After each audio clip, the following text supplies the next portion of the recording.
Hello, this is Sporkysoft. If you look around the market, you'll find quite a few MIDI keyboards labeled portable or mini. Since portable gear is essential for playing while traveling or on the go, there's a huge demand for them. But are these products actually usable? To answer that question, we personally tested 8 different portable keyboards. Today, based on those results, we're going to share our honest opinions. Before we dive into the review, I want to clarify one thing. Usually, MIDI keyboard reviews focus heavily on flashy drum pads or complex knobs. However, today's video is strictly from the perspective of a piano player. This video is for those who say, "I don't need beats, I just want to play melodies and chords." And for those looking for a sub-piano that fits right into a backpack instead of lugging around a heavy 88-key instrument. To be honest, mini keyboards can be unsatisfying for pianists. Compared to the 88 weighted hammer action keys our hands are used to, these can feel like toys. However, when musical inspiration strikes at a cafe or while traveling, these little friends become the best tools available. So, we just need to keep 2 things in mind. 1. Touch. How springy is it? 2. Playability. Can I play with both hands and can I use a pedal? Based on these criteria, I've narrowed it down to 5 models that pianists should pay attention to. My first recommendation is the Arturia Minilab 3. Usually, when you press down on mini keys, there is a strong, cheap boing feeling from the springs. However, this model boasts the most satisfying resistance among its competitors. Of course, you can't compare it to a real piano, but the resistance you feel at your fingertips is quite pleasant. The build quality is excellent, so it doesn't feel like you're touching a cheap plastic toy. Who is this for? I can handle smaller keys, but I absolutely cannot stand that cheap, springy feeling. If that's you, this is your best choice. The second recommendation is Native Instruments Komplete Kontrol M32. While most portable keyboards have 25 keys, this friend, as the name suggests, has 32 keys. For a piano player, 25 keys are just too cramped for two-handed chords. But with 32 keys, you can actually play basic voicings with bass in the left hand and chords in the right. The quality of the keybed itself is also excellent. Even though it's mini-sized, the velocity sensitivity, volume control based on touch, is surprisingly delicate. Who is this for? Sketching melodies with one hand is too frustrating. I need to play harmonies with both hands, even on a small device. This is practically the only alternative for you.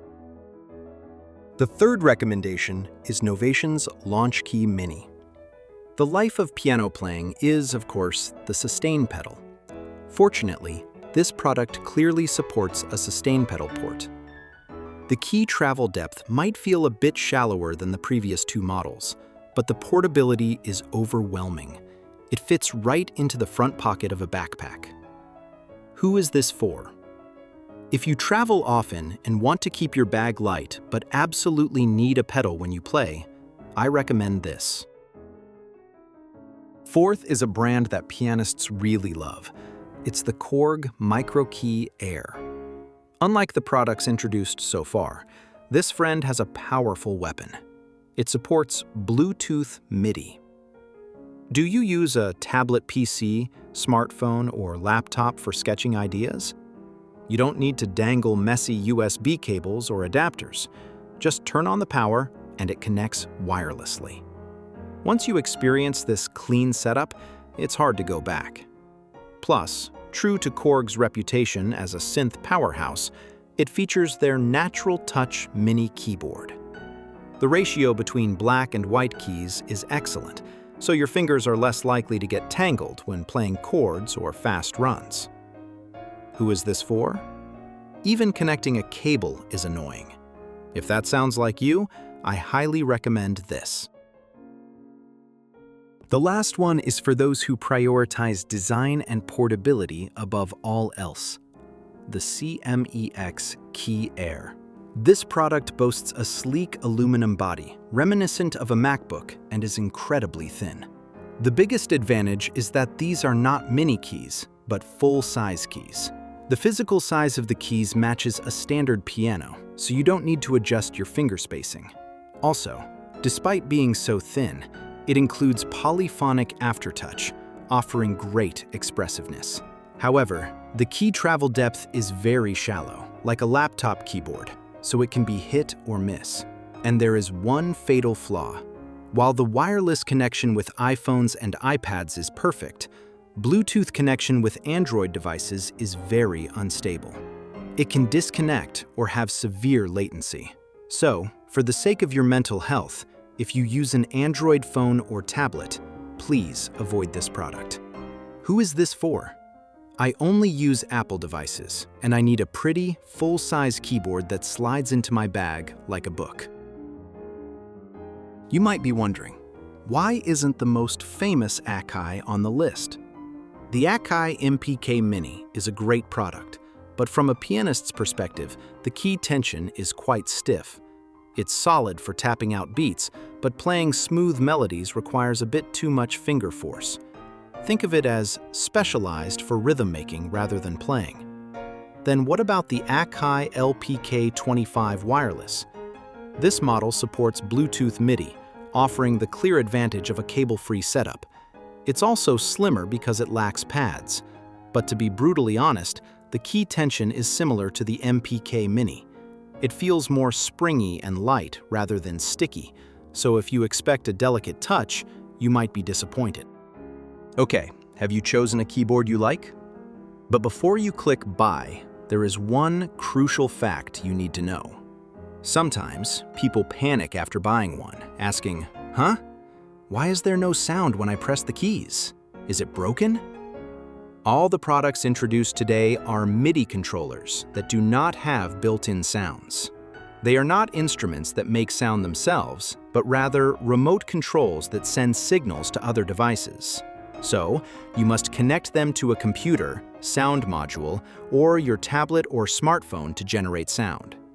In other words, the sound comes from the app running on the connected device. If you ask, then which app should I use to sound like a real piano? Let me give you a quick recommendation. If you use an iPhone or iPad, I recommend apps like Ravenscroft 275 or Pianotech. They are paid apps, but worth every penny. And if you're on Android, I highly recommend our app, Concert Grand Piano by Sporkysoft. Everything is available for free. If you're interested, check out the link in the pinned comment below. I will cover a detailed review and comparison of high-quality piano apps that will make your portable keyboard shine in the future video. Please look forward to it. Let's summarize. Want that satisfying, sticky touch? Arturia Minilab 3. Need a wider range for two-handed playing? NI Complete Control M32. Is extreme portability and pedal connection vital? Novation Launch Key Mini. Want wireless convenience and a natural feel? Korg Micro Key Air. Are you an Apple user wanting slim, full-size keys? CME X Key Air. I hope you find the keyboard that fits your precious fingertips perfectly, and I cheer for your wonderful performances wherever you are. If this video was helpful, please subscribe and like. Thank you.